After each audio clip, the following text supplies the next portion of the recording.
ప్రజా సమస్యలు ప్రజల గురించి ప్రభుత్వాన్ని ప్రశ్నించడమే ప్రధాన ప్రతిపక్షం బాధ్యత. అసలు ముఖ్యమంత్రి గారు ఏం మాట్లాడండి అలా మూసీ నది కంపు కంటే ముఖ్యమంత్రి గారి మాటల కంపు ఎక్కువైపోయింది. ఇలా మూసీ ప్రక్షాళన కంటే ముందు ముఖ్యమంత్రి గారి నోరు ప్రక్షాళన చేయాల్సిన అవసరం ఉంది. శాసనసభను ఆయన ఒక గాంధీ భవన్గా ఒక సిఎల్పి మీటింగ్ లాగా మార్చారు. శాసనసభలో ప్రతిపక్షాలు అడిగిన ప్రశ్నలకు ప్రభుత్వం సమాధానం చెప్తుందా? విపక్షాల మీద అదే సొల్లువాగుడు. బయట మాట్లాడిందే, గాంధీ భవన్లో మాట్లాడిందో, సిఎల్పి మీటింగ్లో మాట్లాడిందే, పబ్లిక్ మీటింగ్లో మాట్లాడిన సొల్లువాగుడే అసెంబ్లీలో వాగుతారా? దీనికోసమైనా అసెంబ్లీ సమావేశాలు పెట్టింది. నేను సూటిగా అడిగిన మూసీకి తెచ్చే నీళ్లు కాళేశ్వరంలోని మల్లన్న సాగర్ ప్రాజెక్ట్ నుంచే తెస్తున్నారా అని అడిగాను. సమాధానం లేదు.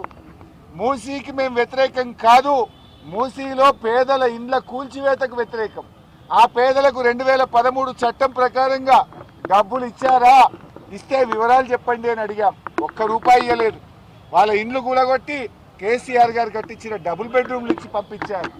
మేమేమో బాధ్యతాయుతంగా పేదల పక్షాన ప్రజల పక్షాన మేము మాట్లాడాం. మేము మాట్లాడితే అడ్డగోలుగా ముఖ్యమంత్రి గారు మాట్లాడిండ్రు. మూసీ ప్రక్షాళనకు నడుం బిగించిందే బీఆర్ఎస్. 32 ఎస్టీపీలు కట్టింది బీఆర్ఎస్. మరో 39 ఎస్టీపీలు కట్టడానికి అమృత్ ప్రాజెక్టులో ప్రతిపాదనలు పంపిందే బీఆర్ఎస్. వాటి గురించి మేము మాట్లాడినాం. కానీ రేవంత్ రెడ్డి గారు ఎంతసేపు ఎదుటి వాళ్ళ మీద బాడీ షేమింగ్. నువ్వు పొడుగెక్కున్నావు, నువ్వు అద్దాలు పెట్టుకున్నావు, ఏంది చిల్లర మాటలు? నువ్వు ముఖ్యమంత్రివా ఏమన్నా స్ట్రీట్ రౌడీవా? స్ట్రీట్ రౌడీలు కూడా నీకంటే మంచిగా మాట్లాడతారు. నువ్వు ఆ కేసీఆర్ గారి మీద పదే పదే చావు భాష కోరుకుంటావా? తెలంగాణ తెచ్చిన నాయకుడు, ప్రధాన ప్రతిపక్ష నాయకుడు, 10 ఏళ్ళు ముఖ్యమంత్రిగా చేసిన కేసీఆర్ గారిని పట్టుకొని అడ్డగోలు మాటలు మాట్లాడతావు. నువ్వు ఒక తెలంగాణ ద్రోహి, నువ్వు ఒక నీళ్ల ద్రోహి. నువ్వు కేసీఆర్ గారి పట్ల అటువంటి భాష మాట్లాడడం చాలా తీవ్రంగా మేము ఖండిస్తూ ఉన్నాం. రాహుల్ గాంధీ గారు పొద్దున్న లేస్తే రాజ్యాంగం చేతిలో పట్టుకొని తిరుగుతాడు. ఇక్కడేమో అసెంబ్లీలో రాజ్యాంగం ఖూనీ అవుతా ఉంది. ప్రధాన ప్రతిపక్షానికి మైకే ఇవ్వడం లేదు. అందువల్ల మేమందరం కూడా ఇక ఈ శాసనసభలో కూర్చున్న వేస్తూ మైక్ ఇవ్వకుండా ముఖ్యమంత్రిని తిట్టద్దంటాడు. స్పీకర్ గారు ఆన్ రికార్డ్ అక్కడ కూర్చొని మీరు ముఖ్యమంత్రి గారి మీద విమర్శ చేయొద్దు అంటాడు. అనొచ్చా అట్లా స్పీకర్? ముఖ్యమంత్రి గారి మీద మీరు మాట్లాడితే మీ మైక్ కట్ చేస్తా అంటాడు. మరి మేము ఉండేది అసెంబ్లీలో. స్పీకర్ గారి పక్షపాత వైఖరికి నిరసనగా ఈ శాసనసభ ఈ సెషన్ను బీఆర్ఎస్ పార్టీ బహిష్కరించాలని నిర్ణయం తీసుకున్నది. స్పీకర్ గారు, మీరు సభలో అందరికీ సమాన హక్కులు కల్పించే బాధ్యత మీకు ఉంటుంది. మీరు మా దిక్కు చూడరు, మాకు మైక్ ఇయ్యరు. మేము ఒక అక్షరం మాట్లాడగానే మైక్ కట్ చేస్తారు. అంటే ముఖ్యమంత్రి గారు గంటన్నర మాట్లాడితే ఏముండదా? సభలో అందరికీ సమాన హక్కులు ఉంటాయి. ఆయన నోటికి అడ్డు అదుపు లేకుండా చిల్లర మాటలు వ్యంగ్యంగా అడ్డగోలుగా రేవంత్ రెడ్డి మాట్లాడితే నువ్వు ఆపే ప్రయత్నం చేయవు. అన్ని సత్యదూరమైన అబద్ధాలు మాట్లాడితే దాన్ని నువ్వు మాట్లాడవు. ఇవాళ అవినీతి గురించి మాట్లాడుతుండు. అవినీతికి ఇవాళ రేవంత్ రెడ్డి గారు అడ్డాగా మార్చిండు.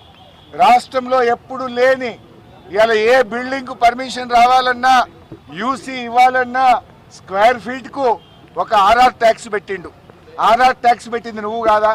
హైదరాబాద్లో ఏ బిల్డర్ని అడిగినా బిల్డరు చెప్తారు కదా, యూసీకి ఎంత తీసుకున్నావు, లేదా బిల్డింగ్ పర్మిషన్కి ఎంత తీసుకున్నావు, ఫైనాన్స్లో బిల్లులు రావాలంటే 30% కమిషన్, ల్యాండ్ కన్వర్షన్ కావాలంటే 30% కమిషన్. ఈయన ఇంకా పైగా అవినీతి గురించి మాట్లాడుతుండు.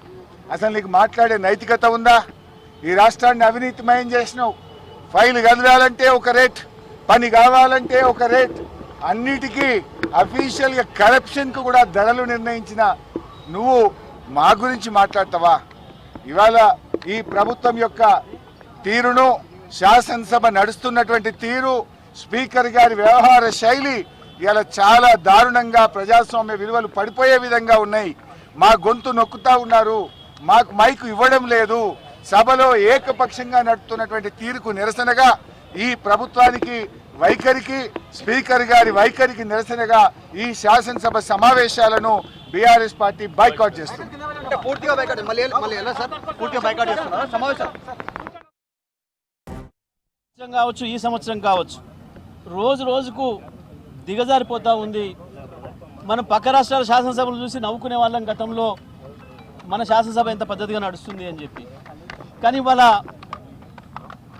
ప్రతిపక్షం గొంతు నొక్కుతూ అధికార పక్షం పూర్తి స్థాయిలో దాడి చేస్తూ ఒక నిరంకుశమైన పద్ధతుల్లో సభను నడిపించడానికి ప్రయత్నం చేస్తూ ఉంది. ఇవాళ ముఖ్యమంత్రి గత చరిత్రలో ఎక్కడ కూడా, భారతదేశ చరిత్రలో ఏ శాసనసభలో ఏ ముఖ్యమంత్రులు మాట్లాడినటువంటి అసభ్యమైన పదజాలాన్ని ఉపయోగిస్తుంటే కూడా స్పీకర్ గారు ఊరికనే మౌనంగా చూస్తుండిపోతూ ఉన్నారు.